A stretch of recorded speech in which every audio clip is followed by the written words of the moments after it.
in the real world becauses. Because all of us have some becauses that we habitually hide behind when certain things come up, right? I mean, why don't you? Well, because. Well, why haven't you? Well, because. Why do you just keep on, with that? Well, because. Why don't you start? Because. Why don't you stop? Because. Why don't you just forgive her? Well, because, why did you quit? Why did you stay? Why did you choose to leave? Why don't you just tell him? Why don't you just tell her? Because. We've got becauses, excuses, pass himself off as reasons. And then in our real world vocabulary, they become becauses, right? There's a fine line. We're going to talk about this for a few weeks. There's actually a fine line between a reason and an excuse. And one always disguises itself as the other. In fact, the way that we talk about or refer to excuses when we're talking about other people actually underscores this. So what do we say when we think somebody's, they're making up excuses? We just say, hey, you are making excuses. In other words, you don't have any real reasons. You're passing these off as reasons. We hear because. But the truth is, I see what's going on here. You are making excuses. That is, you are just making things up. Or we say, quit making excuses. You are fabricating things. You are inventing things. Again, and the implication is, these aren't real. You think they're real. You're trying to pass them off as real, but I see what's going on here, right? Implication, you're just making stuff up. You've created in your mind a paper wall, and you're trying to convince me that it's actually a real wall. You've created in your mind a paper wall, and you're trying to pass it off as an actual obstacle. What you're doing is you're dressing up an excuse. You're dressing up an excuse in an attempt to pass it off as a reason. And isn't it true? This is so easy to see in our children. It is so easy to see in our grandchildren. It was so easy for our parents to see in us, right, when we were children living at home. It's pretty easy to see when our employees are doing it, even when a friend is doing it, or a neighbor's doing it, or a boss. If you've ever been in one of those meetings, your boss, your manager calls everybody together, and they start explaining something, and they start giving the reasons, and you're smart. You see right through it. It's like, that's not a reason. You had to come up with a reason because you're busted. You had to come up with a reason because things aren't going well. Those aren't the actual reasons. Those are excuses, and you're disguising your excuses as a reason. In fact, this is so easy to see in other people. It's so easy to see in other people that some of you are thinking right now about who you hope is listening to this message. Or how do I get my kids to listen to this one? How much will I have to pay them? It was $20 last time. I don't know how much, has the rate gone up? In other words, it's so easy to see in other people. We hope everybody will recognize those aren't real reasons. Those are excuses that you're disguising as a reason. We can spot an excuse in somebody else a mile away. We can't see it 6 inches away in the mirror. What we say is the reason. What we almost never say is, wouldn't this be refreshing? Well, my excuse is. So I thought as we get this started off, because this is so uncomfortable, right? In fact, some of you who are watching, you're like, I'm glad I'm not there for this because I can distract myself and I can, maybe change the subject, and I hope my person I'm watching with doesn't finish this because we've already had this discussion and he or she's already called me out on this. So I thought it would be fun to just practice something that we virtually never say that perhaps we should say more often. This may change a relationship for you. This may change a relationship between you and your kids or your parents or a husband and wife. So I just want you to repeat after me, and just look straight ahead, no elbows, no texting. Did you hear that? Just us, okay? Just repeat after me. My excuse is, yeah, a little more, world. My excuse is, so repeat after me. You know what, honey? My excuse is, yeah, wouldn't that be refreshing? You know how you know it's be refreshing? Because you would love to hear him or her or your kids to say it. Why didn't you finish your homework? Well, Dad, my excuse is, wow, hey, at least we're on this, at least we're, dealing with reality, right? Why are you late? Well, my excuse is, what if nothing else, if we don't get anything else out of this series, what if we just quit disguising our excuses as reasons? And because, what if we acknowledge, you know what? This isn't real. I've just made this up. And here's the challenge, and here's the question we're gonna come back to for the next few weeks.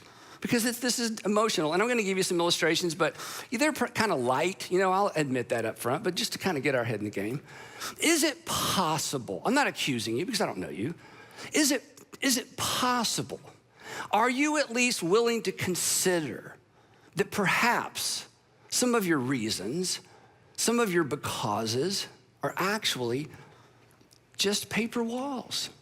They're actually excuses, something you've created. And the thing is, you have a reason for why you created the paper wall, okay? The excuse, we present it as a reason, but there is a reason we make excuses. And if we ever get back to the source of our excuses, we'll probably drop some of the excuses or acknowledge, you know what? That's just an excuse for something else. A paper wall or an excuse, maybe yours are constructed of things that someone told you, maybe something someone called you, maybe something someone labeled you in the past. Maybe it's something that someone expected of you and you didn't come through, so now you're through. And anytime that topic or that challenge comes up, it's like, oh, no, because in your mind, I tried that and I failed. Nope, just not gonna do it. Is it possible, and I think this is all of us at some level, is it possible you've invented reasons to defend certain behaviors, reactions, overreactions? Why do you always overreact? Well, I'll tell you why I overreact, and then you present your paper wall. Why do you always whenever your mom, whenever your dad, whenever we see them, you just kind of light up. Why? Well, let me tell you why, and it's really just a paper wall. Now, you got a reason because we're rational people. We have to have a because. We can't say, I don't know. I have no idea, honey, but that's just what I'm gonna, no, we just, because. Is it possible you have created a paper wall or an excuse for why you procrastinate about certain things, why you neglect certain things, why you avoid certain things? Is it possible you've created a paper wall for why you avoid certain kinds of people, certain kinds of people, events, circumstances, opportunities? I'll give you an illustration again. This is kind of light. I've shared this with some of you before. When I was in high school, our high school went from 8th to 12th. We didn't have middle school, 8th to 12th grade. And so I was a failed high school athlete. Everything I tried out for did not make it. Now, I'm tempted to tell you why, because that's what we do, right? The reason, I'm tempted, as soon as I say that, I want to go, the reason is because we had a big high school, blah, blah, blah. But the point is, I didn't make it as an athlete, and I loved sports, but I just wasn't good enough. There, I said it. I just wasn't good enough, right? you got to get it out there, right? So what happened is, I just didn't like athletes. Starting in high school. I've told you some of this. So if you're an athlete, it's like, oh, no wonder he just walks right. No, I just, and you know why I didn't like them? Because I wanted to be one and I failed. I couldn't be what I wanted. So it's easier not to like them than to admit something about me. Which is, I'm just gonna ask you a question. This isn't the topic, but I just can't pass by this. This is why you're watching. Are there types of people you just don't like? Rich people, pretty people, people who graduated, people who didn't graduate, college grads. Are there whole categories of people you don't like? You should pay attention to that because you think it's them. It's not.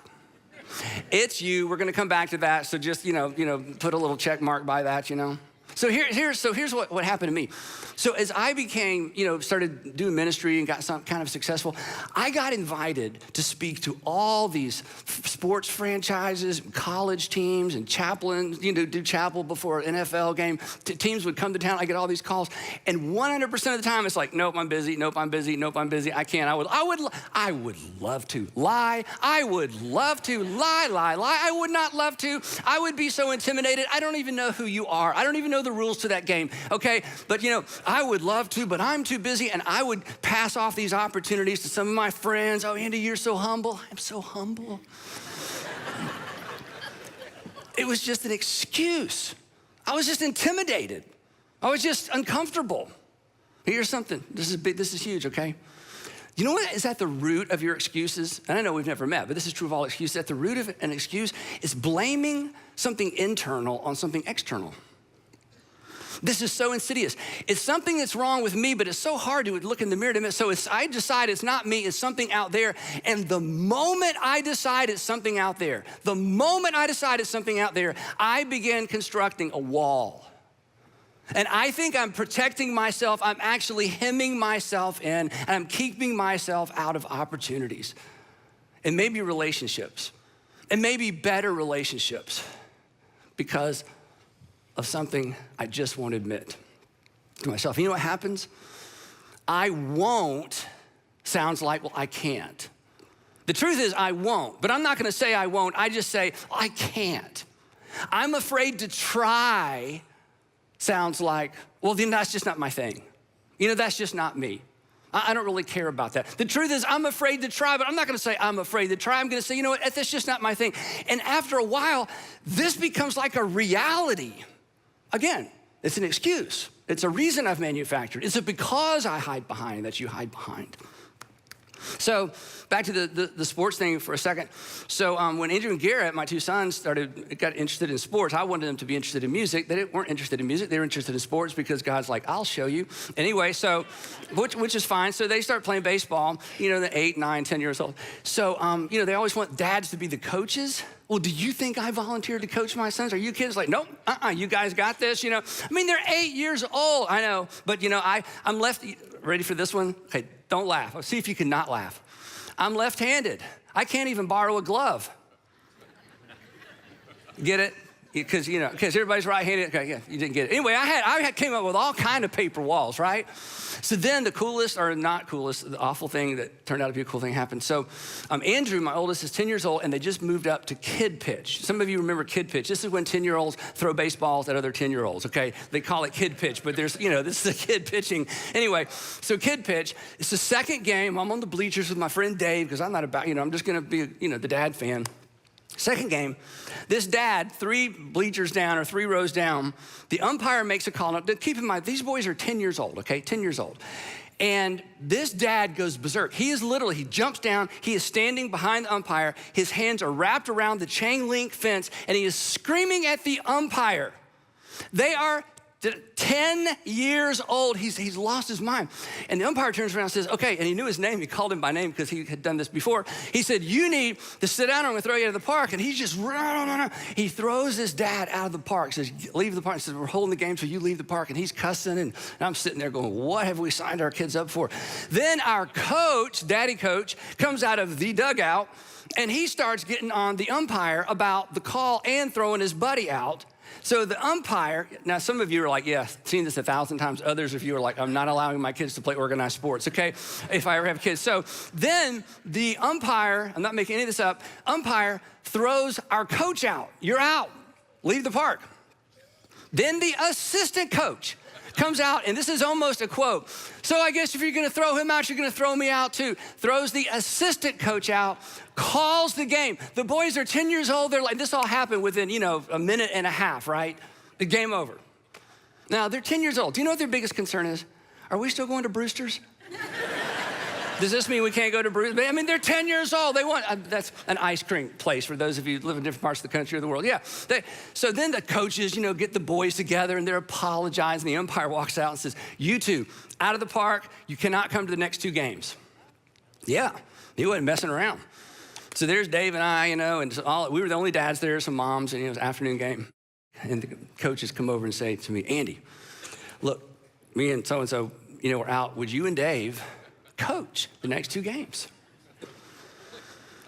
And I'm thinking, I know I can at least not get thrown out of a game. Okay, I think this is something that if the bar is as low as don't get thrown out of the park, I can do this. I got this. Now, my point in telling you is this. Because of some silly way I thought about myself, and again, you think I'm exaggerating? I promise I'm not. Because of, well, they're them, and I can't do that, and these guys know all about baseball. Look at them, they're all professional, they used to be college athletes, and I don't measure.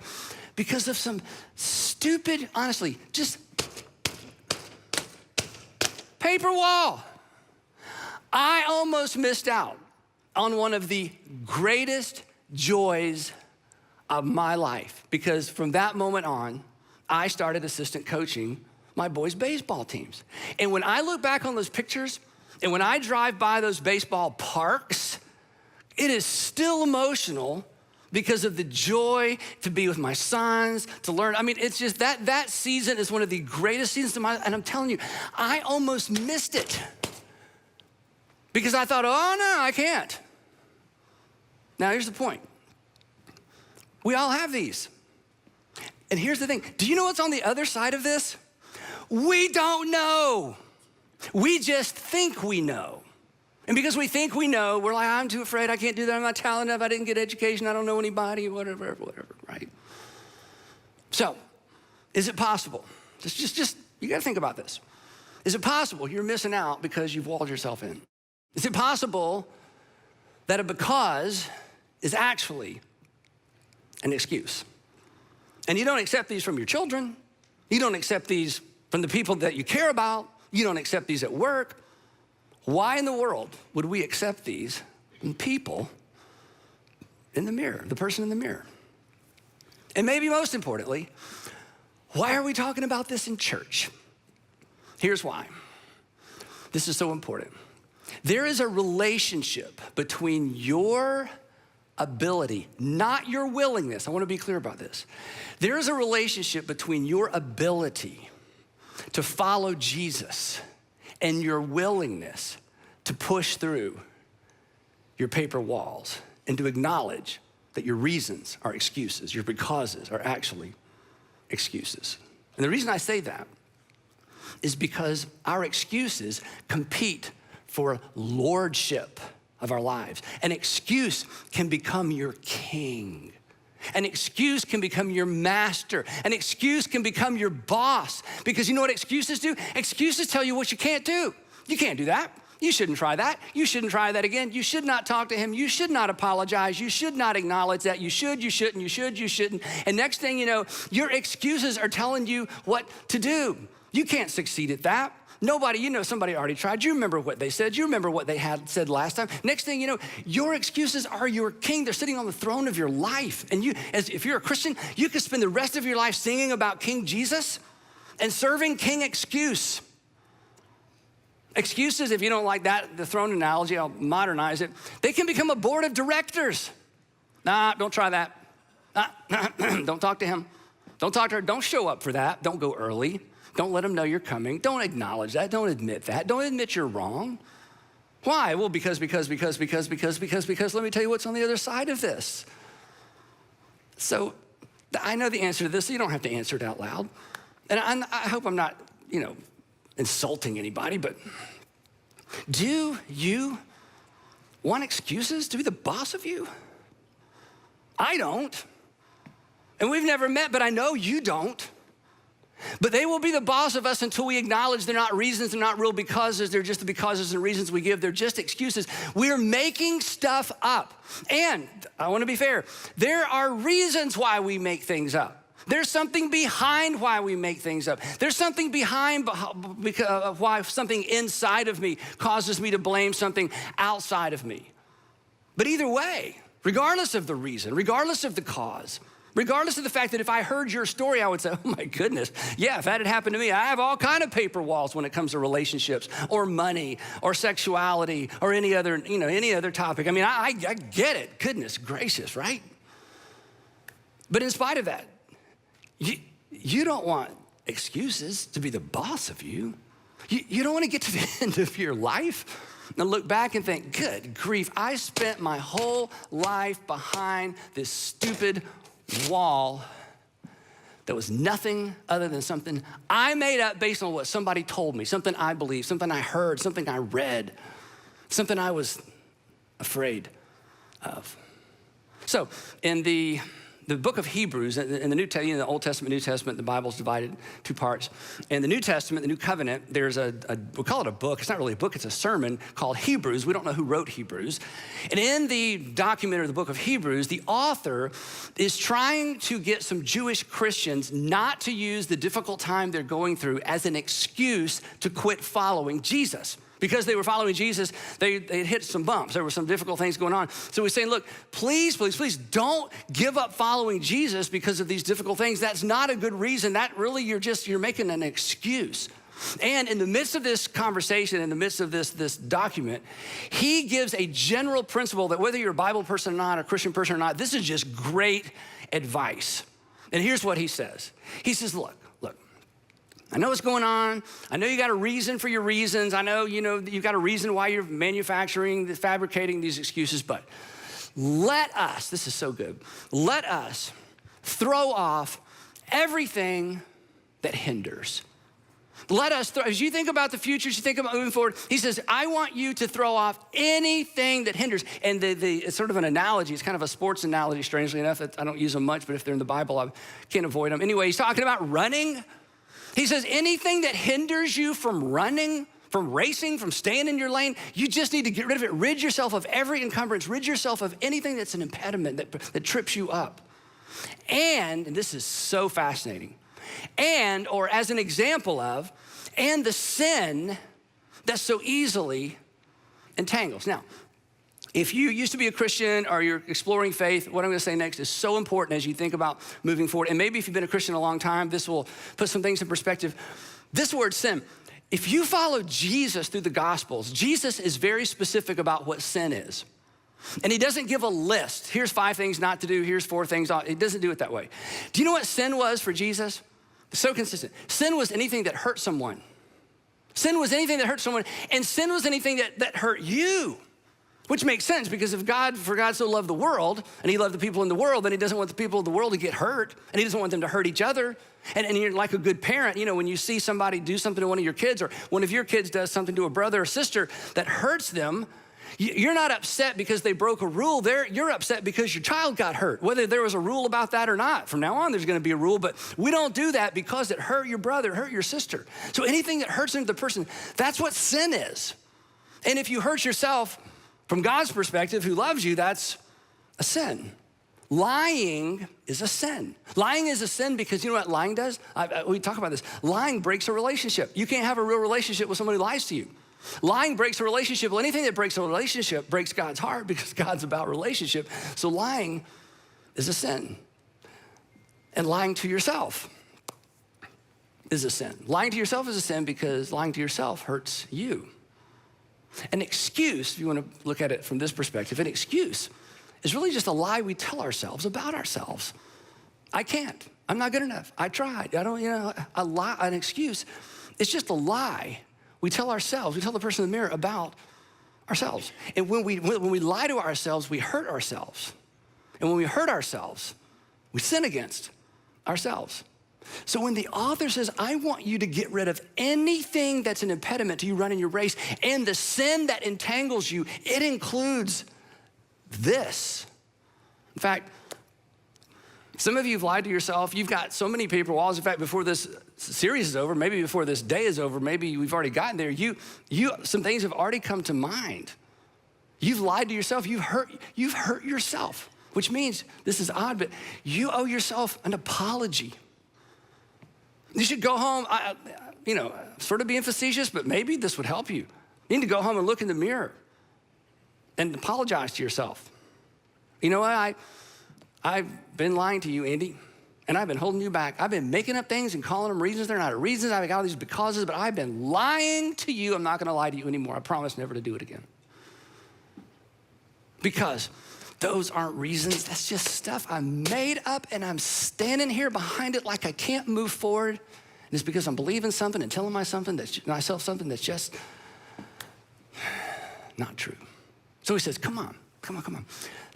This is great advice, Christian or not. Throw off everything that hinders you and the sin that so easily entangles you. In other words, no more excuses. He says, and once you do, you're gonna be free. Back to the running thing. You're gonna be free to run. He says, and once you do, this is so, you can almost hear the music in the background. And let us run, he says, let us run with perseverance or endurance.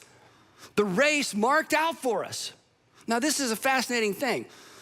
Whether you're a religious person or not may determine how you interpret this. But if you're a Christian and you grew up with the notion or you believe that God has a plan for you, that's your race. That God has a will for your life, for your family, for that you do something on purpose and end up with purpose and look back on your life and feel like, hey, my life mattered. He says, the author says, look, I want you to run the race. There's a race that's been marked out for all of us Jesus followers, and then there's a race that's been marked out for you specifically. And if you're not a Jesus follower, if you're not a Christian, you've got goals, right? I mean, you've got some mental picture of what could and should be for your future and your family. And the author is saying, look, don't lose your own race. And don't lose your own race because you blame things that really weren't even real to begin with. Would you just get rid of anything that holds you back so that you can at least run and compete in the race that God has laid out for you? Yeah. Instead of just making stuff up. Now, what he says next, I want to tell you what he says next before I show you how the author says it next. This is such a huge idea. This could be a message in and of itself, but we talk about these kinds of things all the time, so I don't want to just keep going back and back and back. What he says next, and this is so subtle and this is so challenging, he says, you need to quit focusing on yourself. Do what? He says, yeah, you need to quit focusing on yourself. If you live for yourself, you only have yourself to show for yourself, right? Live for yourself. In the end, you only have yourself to show for yourself. Great funerals, you know what a great funeral is? There's so much to celebrate, we run out of time. Do you know what a bad funeral is? Nobody wants to speak for the deceased. Pastor Stanley, you've got 30 minutes. We got nothing. Well, I don't even know. Well, it doesn't matter because there's not a lot to talk about. Just, let's just get through it, right? Live for yourself. You'll only have yourself to show for yourself. People who build paper walls, and again, nobody does it on purpose, but people who build paper walls and live behind paper walls, people who make excuses, rarely make much of a difference. Have you noticed that? People who live behind paper walls and make excuses, even though their reason, we buy their reasons, at the end of the day, they rarely make much of a difference because paper walls keep you and keep me from being engaged. Paper walls, they make us small. They make us self-absorbed. Paper walls, they rob you and they rob others. And paper walls rob the people around you of you. Here's a harsh reality. This is super deep. You may not agree with this, and that's okay. Excuses,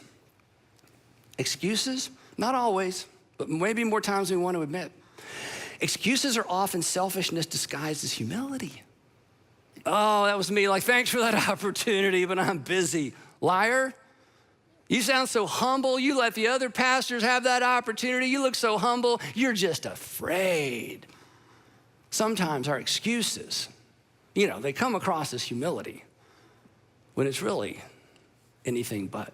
Now, if you're not a religious person, not a Christian, exploring faith, but not quite there yet, I need to drop you off right there. You're certainly welcome to listen to the rest of the message, but I'm just gonna leave you there. So between now and next time, don't miss next time, just acknowledge, start looking for paper walls and decide you're gonna throw off anything that gets in the way of you finishing the race that you have set out for you, whether you think God has set one out for you or not, okay?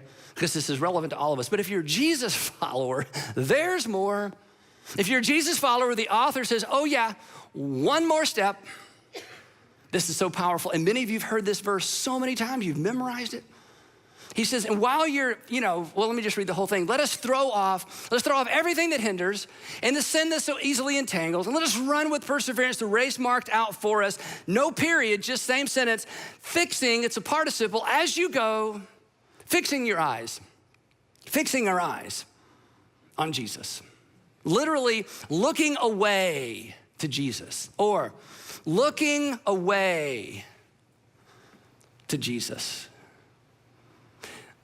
Looking away from the excuses, looking away from the fears, the lack of opportunity, the lack of resources, the failure in the past, maybe even a disability. Looking away, fixing our eyes on Jesus. This is so powerful. When you fix your eyes on Jesus, or we talk about following Jesus, when you choose to follow Jesus, you will eventually have to stop manufacturing excuses. If you really decide to follow Jesus, Jesus will lead you through these. Jesus will expose those. If you follow Jesus, you will eventually have to stop manufacturing excuses because you'll eventually have to stop lying to the people around you and lying to yourself. We will stop hiding behind the why nots. And I know this is a little hokey, but it's true. And we'll begin asking, why not? Why not forgive? Why not initiate that conversation? Why not try again? Why not sign up? Why not finish my education? Why not just pay off that debt? Why not just be honest with her, be honest with him? Why not? When you follow Jesus, he's gonna lead you through all this nonsense. And what was so scary and what shut you down one minute, it's gonna be an opportunity the next, because he loves you. And you know this, right? The people, isn't it true, the people who do the most good in the world are often the people who have the most reasons not to? I mean, aren't those the stories where like, oh my goodness. I mean, they didn't have paper walls. They had actual reasons. And look at what they accomplished in the world. They just took what they had and they did something with it. And instead of, spending all this energy coming up with becauses and reasons and excuses, they just did what they could, and they've done remarkable things. I feel like my dad's one of those people. Sandra's dad is one of those people. So you, Dad, why don't you be one of those people? Mom, be one of those people. High school senior, be one of those people. Single adult, new to Atlanta, just be one of those people that decides, you know what? It doesn't matter what I have or don't have. I'm just not gonna live my life behind a fabricated reason and excuse. I'm almost done. There's a relationship between our ability to run our race with endurance and our willingness, and it's willingness, it's not ability, and our willingness to acknowledge that we're living behind paper walls.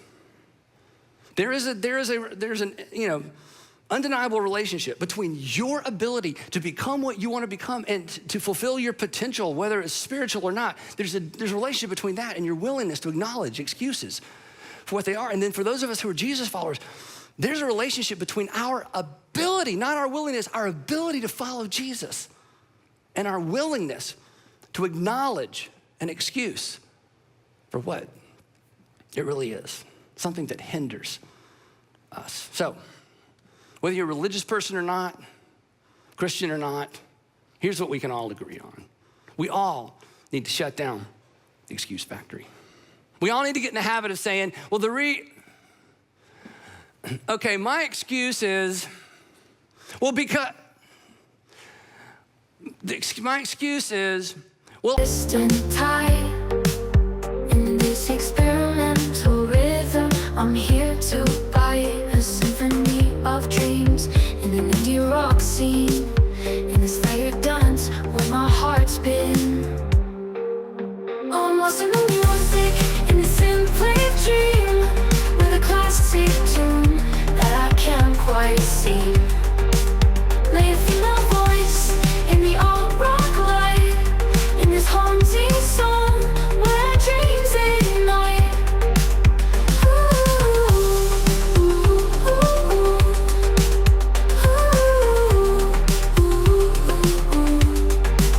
Through the haze of colors and the starry nights, I found my rhythm in the soft moonlight. Echoes of the past, they whisper sweet, in this rock world where the beat repeats.